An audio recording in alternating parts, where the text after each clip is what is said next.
nalingi yeso, nalingi yeso,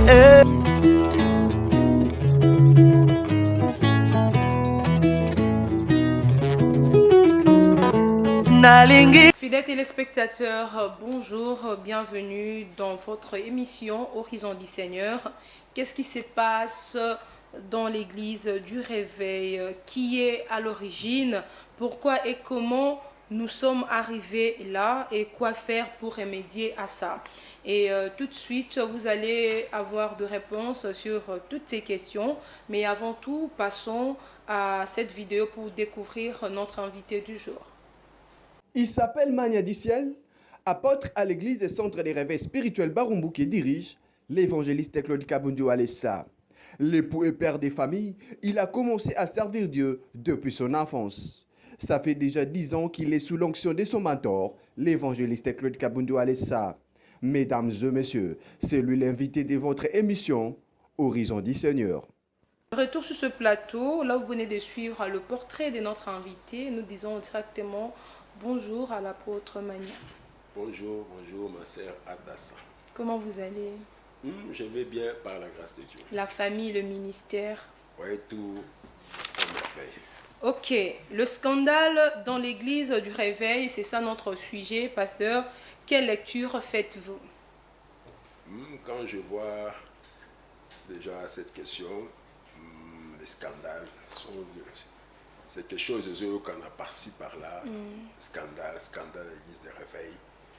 Mais il y a lecture dans la parole de Dieu où Jésus, devant ses disciples, il a dit qu'il faut que les scandales arrivent. Okay. Donc les scandales doivent arriver. Malheur à qui sera le sujet des scandales selon la Bible, dans le livre de Luc chapitre 17, verset 1. La Bible est tellement claire que les scandales doivent arriver. Mais malheur à qui? À celui qui sera le sujet des scandales. Par là, nous comprenons que les scandales peuvent arriver de toutes sortes, de toutes formes. Les scandales doivent arriver, malheur à qui? Si c'est là, bon, je dirais que quand nous voyons tout cela, nous voyons l'accomplissement des Écritures, de ce que Dieu a dit. En quelque sorte, ce sont des choses que Dieu a promis, a prédit, que ce sont des choses qui vont arriver. Donc, quelque part, nous disons que Seigneur, gloire à Dieu, mais cela nous interpelle aussi à comprendre que on va décortiquer beaucoup de choses là-dessus pour comprendre que tous ces scandales nous poussent à réfléchir, à chercher à comprendre pourquoi seulement à telle personne, pourquoi seulement à l'église des réveils, pourquoi seulement. Toutes ces questions sont des questions que beaucoup dans la maison, partout dans le monde, se demandent pourquoi. Ouais. Et tout cela sont des signes aussi des temps. Parce que tout cela est prédit dans le livre de Matthieu chapitre 24. Dans les derniers jours, nous verrons telle chose. C'est l'accomplissement. Moi, je dirais aux enfants de Dieu. Quand je parle aux enfants de Dieu, c'est lui à qui ils ont goûté à la parole de Dieu. Ouais. Ils ont mangé le miel, ils vont dans l'église. Que cela ne soit pas vraiment le sujet de l'étonnement ou de découragement, mais cela doit les interpeller à comprendre que ce que la Bible a dit, ce que la Bible a prédit, sont des choses qui commencent à se réaliser, s'accomplir. Mais quelle lecture nous ferons là-dessus? Par là, nous allons comprendre. Parce que si je vais aller plus loin, quand je vois tous ces scandales, souvent c'est sur des pasteurs, des serviteurs de Dieu. Des serviteurs de Dieu. Mais il y a quelque chose, il y a un contraste. Il y a beaucoup de gens qui voient les dons et les ministères ne fait pas de quelqu'un un extra. Non. Les dons, les ministères, Dieu donne à qui le veut. Oui. C'est une grâce que Dieu accorde à quelqu'un. Mais nous devons comprendre que nous sommes dans la dispensation où Dieu avait promis que le Saint-Esprit viendra. Or, quand le Saint-Esprit vient, entre dans l'homme, ça doit transformer, forger l'homme. Et là, directement, nous allons dans le livre de Galates, chapitre 5, à partir du verset 14 jusqu'à verset 16, on nous parle des œuvres de la chair. Les œuvres de la chair, l'immosité, l'homosexualité, toutes ces histoires. À partir du verset 17 jusqu'à verset 19, on nous parle des œuvres de l'esprit. Les œuvres de l'esprit, la Bible dit que les œuvres de l'esprit sont contraires à des choses de la chair. Donc, les enfants de Dieu doivent faire seulement une lecture là-dessus pour comprendre que ce que Dieu avait dit dans Luc chapitre 17, verset 1, que malheur à qui? Les scandales doivent arriver malheur à qui? Par là, nous comprendrons que ce qu'ils appellent serviteurs, est-ce qu'ils sont réellement des serviteurs à qui ils ont le Saint-Esprit? Parce que le Saint-Esprit, on reconnaît celui qui a le Saint-Esprit, non parce qu'il a le don, les talents, parce qu'il chante mieux. Moi, j'ai toujours dit, ne faisons pas cette lecture des illusions-là, parce que tu vois quelqu'un qui chante, qui prêche, il connaît les Écritures, il peut aller à la théologie, il peut aller dans une école de formation, il peut tout faire. Et une personne pareille peut venir devant les gens, il prêche bien, il fait tomber les gens. Cela ne veut pas dire que il est le vrai serviteur de Dieu. Oui. Dans l'Ancienne Alliance, on dirait qu'on reconnaîtra le vrai serviteur de Dieu quand il dit une prophétie, cela s'accomplisse. Mais Jésus a ajouté quelque chose. On nous reconnaît par les fruits. Là, nous entrons directement dans Galates chapitre 5, à partir du verset 22, on dit le fruit de l'esprit, c'est tout autre, l'amour, la paix, la bienveillance. Ce sont des choses qu'on ne trouve plus dans les enfants de Dieu. Par là, nous pouvons faire encore une autre lecture pour comprendre que pourquoi tous ces scandales. Parce que beaucoup ne sont pas des chrétiens. Être un enfant de Dieu ne fait pas de toi un chrétien. Un chrétien, c'est qui? La première fois, on a appelé les gens les chrétiens dans les livres de Galates chapitre 2. On a vu les apôtres. C'était après la dispensation. Parce que Jésus, ils étaient avec Jésus. Mais vous vous souvenez, quand on a arrêté Jésus, on a demandé à Pierre. Pierre a dit que je ne le connais pas. La coque a chanté 3 fois. Donc cela veut dire que quand quelqu'un n'a pas encore... Mais c'est le même Pierre qui avait chassé un jour les démons. A dit à Jésus, les démons nous ont obéi, les démons nous ont quittés. Jésus les a dit que vous allez rester quelque part jusqu'à ce que vous allez entendre que le Saint-Esprit va survenir sur vous. C'est-à-dire le Saint-Esprit va forger, va transformer pour que vous soyez les vrais disciples. Si par là, quand le Saint-Esprit est descendu, dans le livre de Galates chapitre 1, on verra qu'après la Pentecôte, c'est alors que la Bible dira que les gens les ont vus, ils ont dit que regarde les chrétiens, c'est-à-dire que l'Esprit de Dieu a mis le fruit, a transformé leur façon. C'est-à-dire qu'un chrétien, c'est celui qui est modèle de Christ. Okay. Un serviteur de Dieu n'est pas d'office un chrétien. Donc, voilà pourquoi, quand on voit toutes ces choses, bon, ce sont des lectures que nous faisons pour qu'on pousse à des enfants de Dieu à comprendre. Donc, si tu vois ton pasteur, tu vois la femme des pasteurs, tu vois, parce que le scandale est tellement, à ce moment, c'est bizarre. Les femmes de pasteurs, des chantres, il y a des serviteurs, les enfants de pasteurs. Déjà, quand ils voient tout cela, ils disent que non, moi, on a pasteur, non, moi, c'est pasteur, non, moi, yembi moune, non, tout cela ne vous scandalise pas. Vous allez comprendre que les Écritures, ça s'accomplissent. C'est ça ce que je voulais appeler aux enfants de Dieu à comprendre déjà l'introduction que nous faisons pour comprendre les sujets de tous ces scandales. Ok, merci beaucoup, homme de Dieu. Vous allez être d'accord avec moi si je vous dis que l'église du réveil est malade. L'église est vraiment malade, l'église est en train de souffrir. Et par là, je veux dire quoi? Aujourd'hui, l'église a perdu le feu là d'avant. Parce que si on rentre un peu dans l'histoire, les gens avaient peur de l'église de réveil. Là, on doit se le dire. Mais aujourd'hui, tout le monde peut dire n'importe quoi sur l'église corps du Christ. Nous voulons savoir qu'est-ce qui se passe, c'est quoi l'origine de tout ça. Bon, si nous allons faire la lecture, comment le réveil est entré au Congo, bon, selon ce que nous tous, on nous a appris, que de Tel Osborne sont venus, ils ont évangélisé. On a vu Papa Dinabal, Nzambe Malam, on a vu de révérends Soni sortir, des pasteurs, beaucoup de messagers. Selon on nous a expliqué beaucoup de choses, on a appris beaucoup. On a vu de grands hommes de Dieu qui ont fait des évangélisations. On a vu des choses. Et mieux en mieux, on a compris que dans les temps, l'Église, les messages, le problème, c'est des problèmes du message aussi. Les messages qu'on nous a prêchés dans le temps, on nous prêchait plus le royaume, la crainte de Dieu. Le vrai message du temps, des temps que nous sommes, parce que quand on fait la lecture sur le plan prophétique, on avait dans l'Ancienne Alliance, on est entré dans les temps de la loi. La loi, c'était des temps de Moïse et tout cela. Et puis Jésus est venu pour que le commencement des temps de la grâce, au moyen de ce qu'il a accompli sur la croix. Ce que Jésus a accompli sur la croix, c'est là où la grâce commence. Okay. Quand on voit la grâce, après la grâce a fait que Jésus est mort, a versé son sang. Jésus commence à préparer pour que l'Église se prépare pour l'enlèvement d'abord de l'Église. Après l'enlèvement de l'Église, on aura les temps qu'on a passé des tribulations, des grandes tribulations, que Daniel a révélé dans son livre. Après la grande tribulation, nous aurons les temps qu'on appelle des milléniums, où Christ viendra encore régner ici, où Satan sera lié pendant 1000 ans. Après cela, nous aurons les temps que nous appelons maintenant les temps où c'est des jugements derniers, ceux qui vont aller dans les temps de fait, dans le paradis.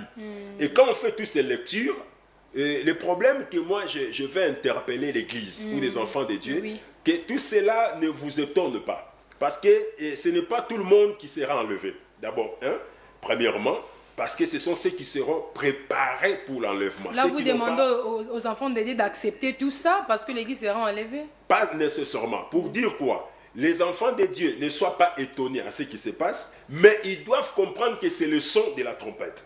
Donc, ce sont des signes qui poussent à l'Église à comprendre que non, quand nous voyons ces genres de signes, les scandales commencent à arriver, des choses pareilles nous interpellent de dire que, et des pasteurs, de ceci et de cela, que ça ne nous étonne pas. Parce que Jésus a bien dit, les scandales vont arriver. La Bible est tellement claire dans le livre chapitre 17.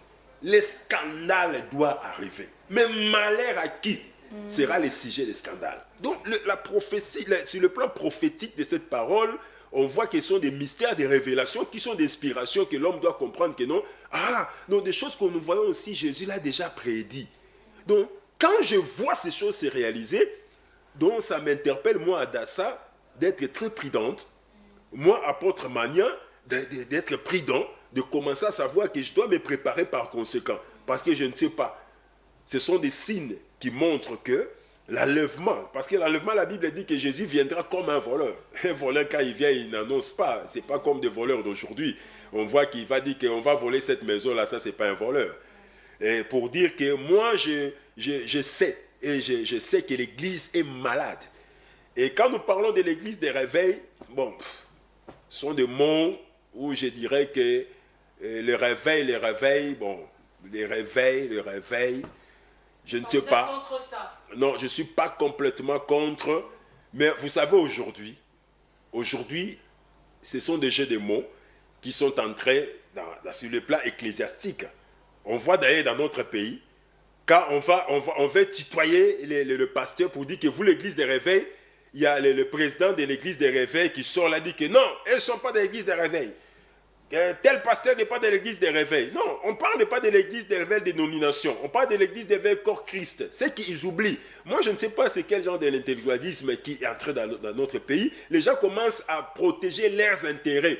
J'interpelle à ceux qui sont, entre autres, dans le mouvement, il y a plateforme, telle plateforme. Quand on acquise l'église, vous les leaders des églises, soi-disant des nominations, soi-disant de plateformes, église des réveils, église de ceci. Donc ce sont des organisations bidons.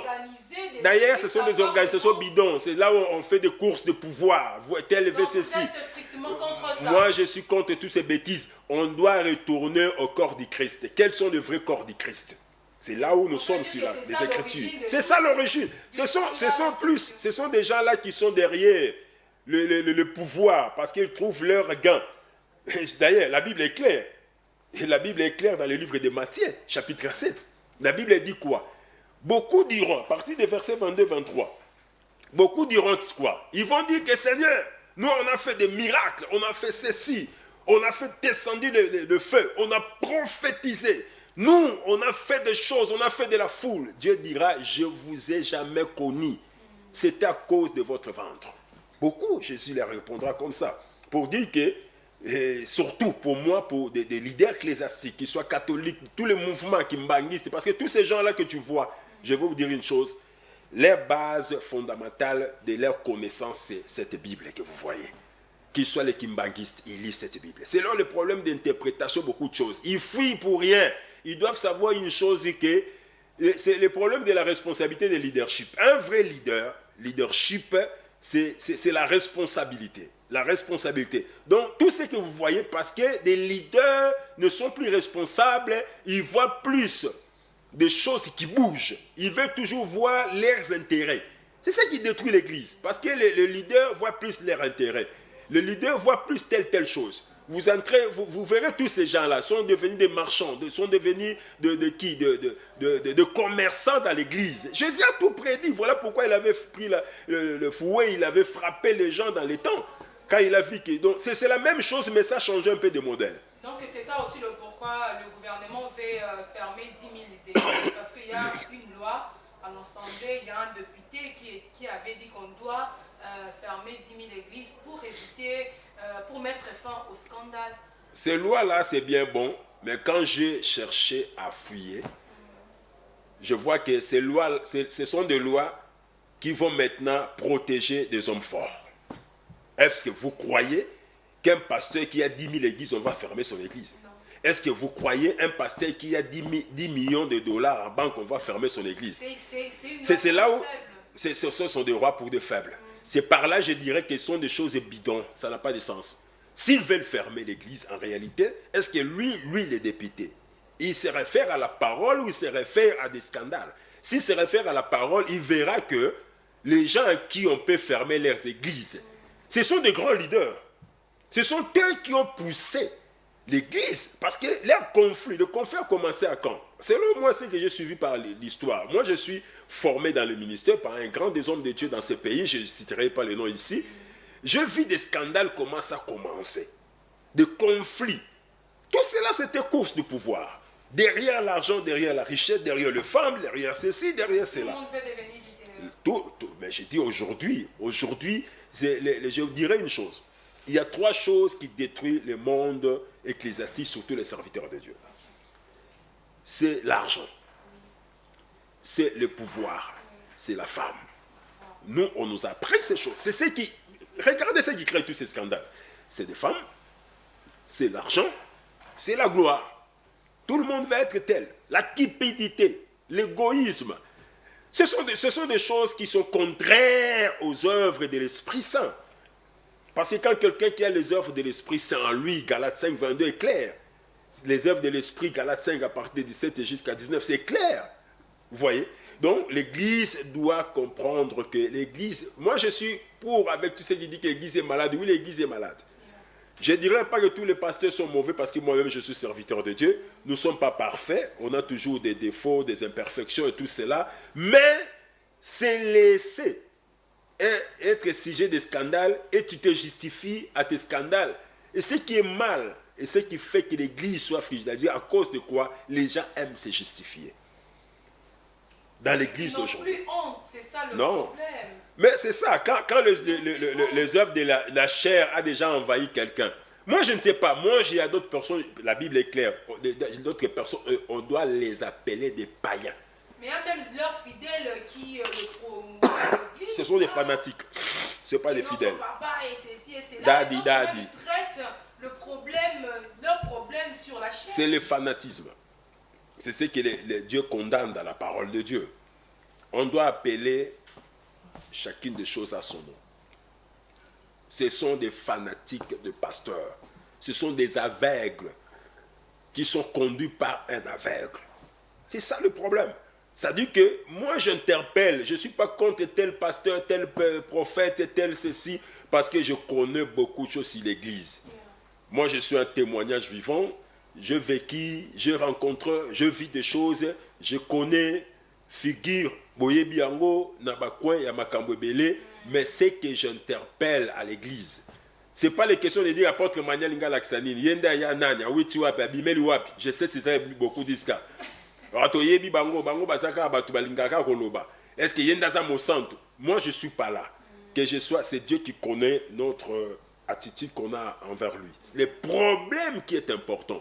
Nous devons être interpellés. Si tu as fait le mal, reconnaître le mal.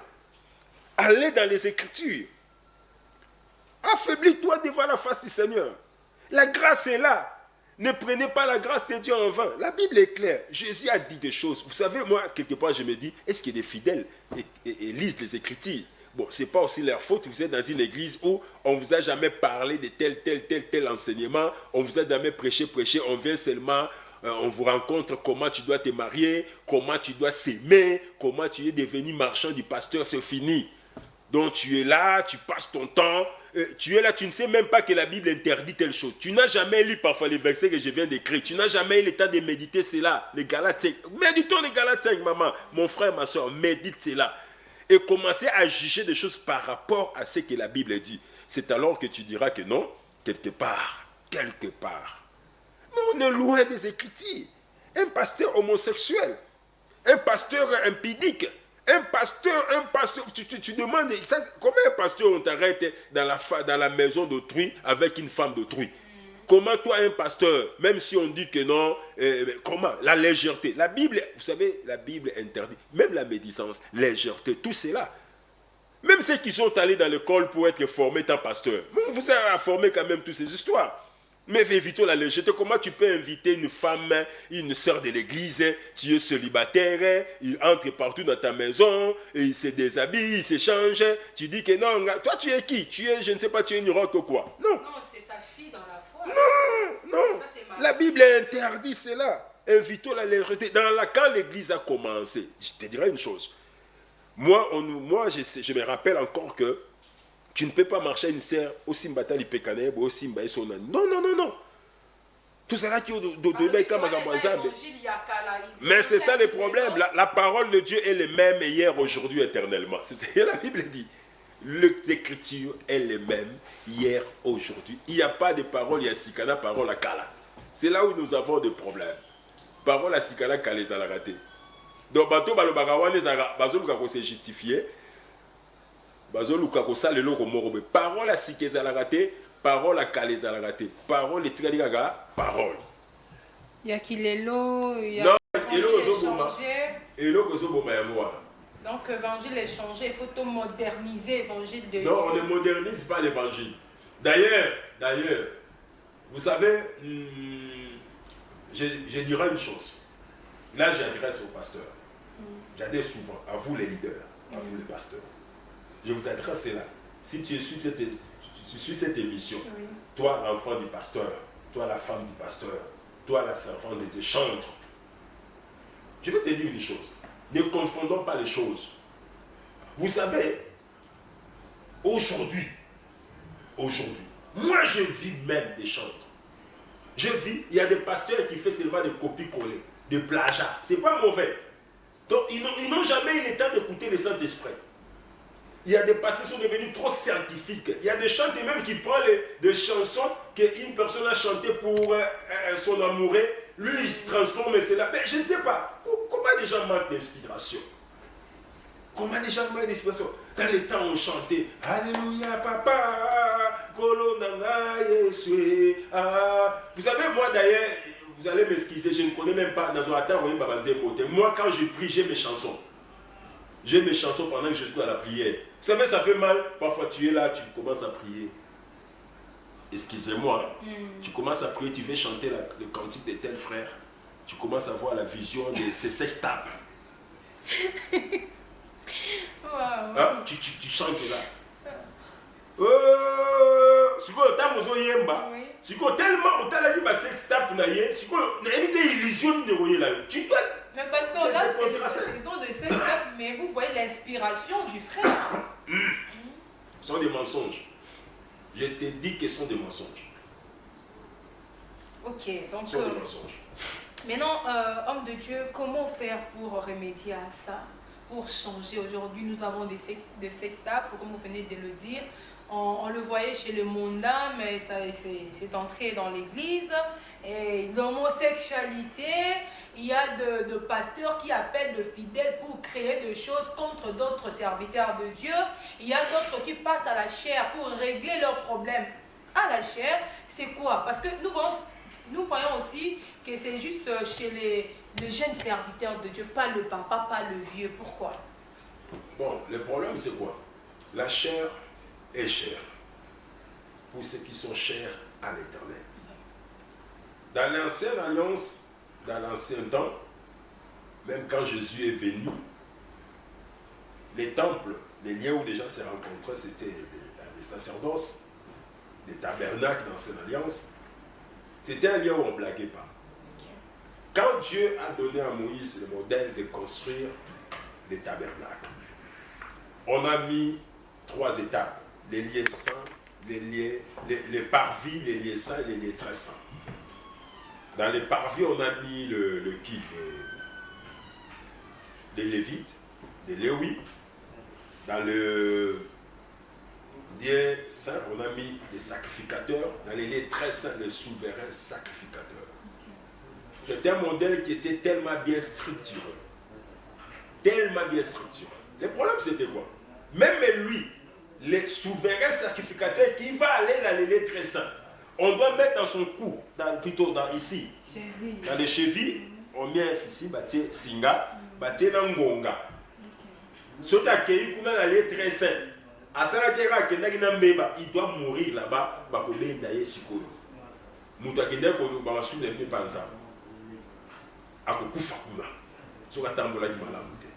vous savez, le temps de la grâce a fait que les gens commencent à blaguer avec la grâce. Oh, la Bible, elle est dit, ne prenez pas la grâce de Dieu en vain. Ne prenez pas la grâce de Dieu en vain. Comme le sang de Jésus a coulé, le pardon, la miséricorde est tombé. Maintenant, tout le monde a eu l'accès. Hein, parce qu'on dit que quand Jésus est mort, le rideau qui séparait les lieux saints et les lieux très saints a été déchiré au moyen de sa mort. Ça dit qu'on a eu la grâce. Que tout le monde, on n'a plus de problèmes de souverains sacrificateurs, les sacrificateurs, tout le monde dans les sacerdoces se présente devant Dieu. Okay. On n'a plus réellement qu'il faut qu'un souverain sacrificateur prenne ton problème, toi-même tu peux aller. La grâce est là. Mais ne prenez pas la grâce de Dieu en vain. Ça dit, j'interpelle à l'église. Je vous interpelle. Ne prenez pas la grâce de Dieu en vain. Sinon, si tu ne meurs pas aujourd'hui, Dieu rendra compte un jour devant le Seigneur. Okay. Et sache-le, les temps de feu dans les derniers jours. Et sinon, si tu rates l'enlèvement, tu vas subir la tribulation, la grande tribulation. Ça va t'attraper. Et si pas le cas, même ici, la Bible elle dit, tout ce qu'on sème, on va moissonner. Tu verras le fruit des scandales de tout ce que tu fais. Okay. Tu verras comment tu vas commencer à les rencontrer. Voilà pourquoi aujourd'hui Dieu expose beaucoup. Parce que les gens ont que quand ils voient telle personne prêcher, telle personne chanter, telle personne faire ceci, on le veut comme de Dieu. Oh, Dieu est jaloux à son nom. Voilà pourquoi Dieu a commencé à livrer beaucoup au scandale. Dieu a commencé à laisser beaucoup pour que les gens comprennent que ce ne sont pas des gens que vous croyez de vrais. Vous voyez? Pour que vous compreniez. Donc Dieu interpelle à cela. Donc c'est lecture que je dirais que Bananzambe, retour à la parole. Ah, quand je vois cette phrase, ça me fait rire encore. Ça me rappelle beaucoup de choses. J'ai vu des pasteurs, des grands hommes d'idées dans le monde. Je ne dirais pas seulement au Congo. Retour à la parole, retour à la parole. Mais ils n'ont pas retourné les gens à la parole, mais retour aux bêtises. Mais je dirais que retour à la parole aux Écritures. Okay. Les enfants de Dieu, méditons les Écritures. Méditons la parole. Méditons la parole. Méditez la livre des Galates, la livre de 1 Jean, la livre des Corinthiens. Méditons cela. Prends le temps de lire les Écritures. Ne sois pas seulement enfant de Dieu. Deviens chrétien. Deviens chrétien. Ne reste pas seulement enfant de Dieu. Fais tout à être un chrétien. C'est-à-dire un chrétien, c'est lui qui marche dans le pas de Jésus. C'est lui qui est modèle. On est marre de tous ces scandales. Église, réveillons-nous.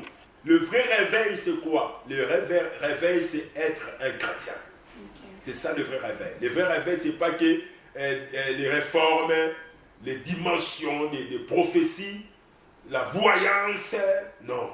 Même si tu vois. Même si tu fais tomber, les ciels s'ouvrent. Même si on voit que tu dis au nom de Jésus, l'eau sort. C'est quoi? C'est rien. Les magiciens le font. Les marabouts le font. Tous ces gens-là le font. Tu peux aller chez un marabout, il te donne la grâce de commencer à faire tomber les gens. Le don, le ministère ne te fait pas un chrétien. Ne te fait pas dire que tu as le Saint-Esprit, non.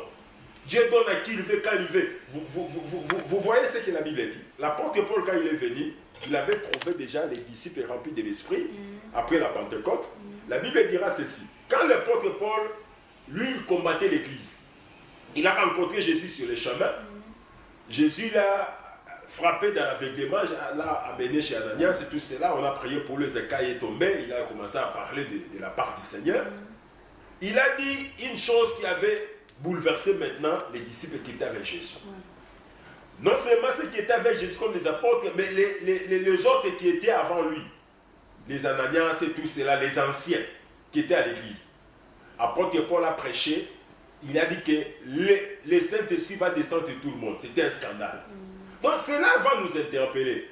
Voilà pourquoi on voit, moi j'ai vu un jour, dans une église, je ne vais pas citer le nom des pasteurs ici, un pasteur prêchait, l'onction est descendue dans l'église, et une femme est venue témoigner après une semaine, papa, n'est-ce pas mbolayo? N'est-ce pas mbolayo mbongo musa nange futi? Kaka jour attend mouye quitter la kingaï, musa le futi makabe fungwami. Je vais vous scandaliser. C'était une femme prostituée. Il est parti, il a landi, il a payé, il a mbongo, il a eu 10 000 dollars et il a payé 1 000 dollars. Il y a 10 ans. Pour dire que quand l'onction de la puissance, c'est une grâce, tu peux commencer à prophétiser. Tu vois quelqu'un, mon livre qui dit, à 6 mois, j'interpelle même à des gens qui servent dans les églises. Il y a un gens impoli, mal éduqué, tout cela, au moins bizarre de comportement, nous devons dire à non. Moi, ça ne pas vos onctions. À cause de la quand tu reçois ton onction, tu fais ça avec quoi? Pour marchander, pour faire quoi? C'est là où il y a les problèmes qu'on doit poser. Voilà pourquoi moi j'interpelle à tous ceux qui reçoivent l'onction de Dieu. Retournons aux Écritures. Laissez-vous tailler par l'Esprit de Dieu. Jésus a dit, nous devons bâtir ta vie sur le roc. Bâtir ta vie sur le roc. Cela veut dire bâtir ta vie dans la crainte de Dieu, dans la sanctification. Changeons. Merci beaucoup, homme de Dieu, apôtre Mania. Nous avons une rubrique dans cette émission à la fin. L'homme de Dieu, le serviteur ou servant de Dieu qu'on reçoit, il termine je peux dire comment son discours par une prière. Parce qu'il y a des gens qui nous ont suivis et par rapport au scandale là, il y a d'autres qui ont laissé la Bible, ils ont décidé de ne plus prier, ils ont abandonné leur foi. Je veux que vous puissiez prier pour eux maintenant là, qui sont en train de nous suivre à la maison, que le Saint-Esprit puisse les aider à retourner, comme vous venez de le dire là, à la parole, aux Saintes Écritures. Là, je vous demande, fidèles téléspectateurs, là vous êtes chez vous, de fermer vos yeux, parce que l'homme de Dieu va nous bénir, va prier pour nous et puis pour notre foi. Merci, merci Yoshua. Je prie, Seigneur, que ta miséricorde, ta faveur repose à tous les serviteurs qui étaient les sujets des scandales. Nous sommes dans les temps de la grâce. Fais-leur grâce. Dis-moi que ton esprit touche leur cœur afin de revenir sous tes pieds.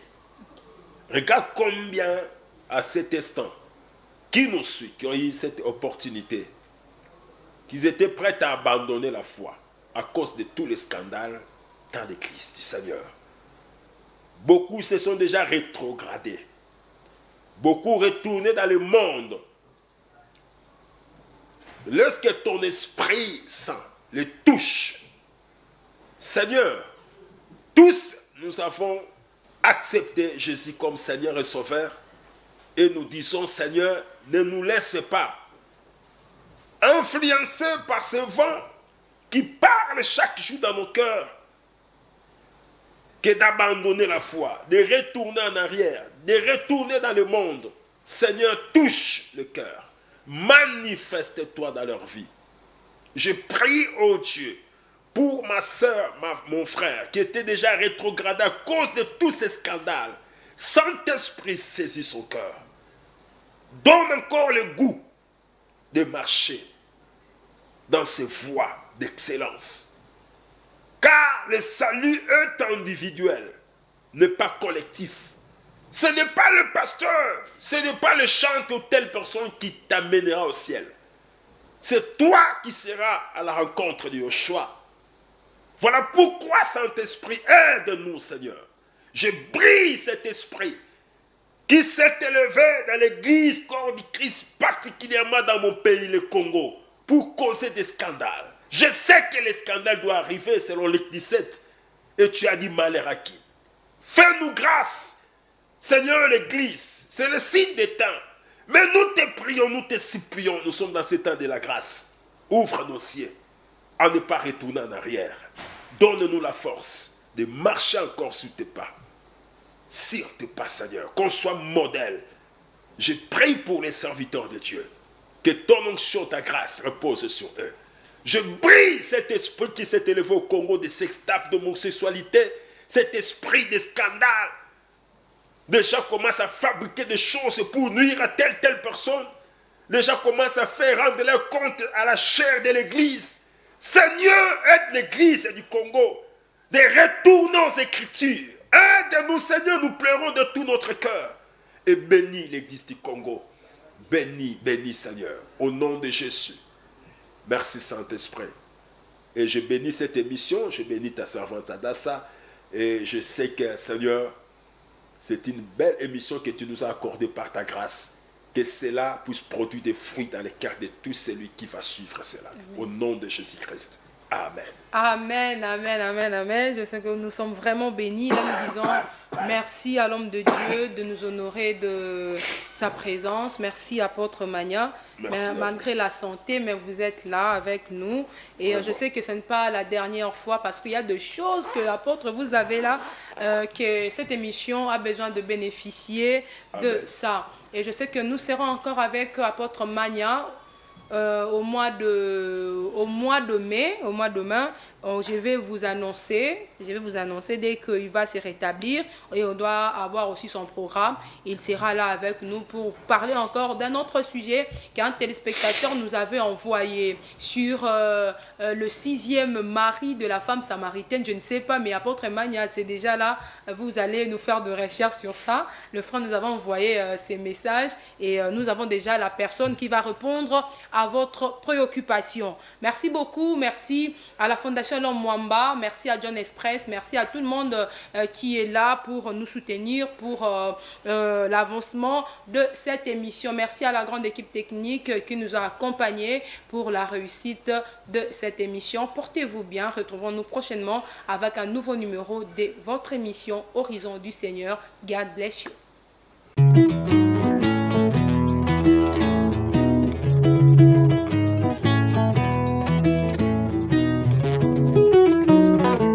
Nalingi yeso, nalingi yeso,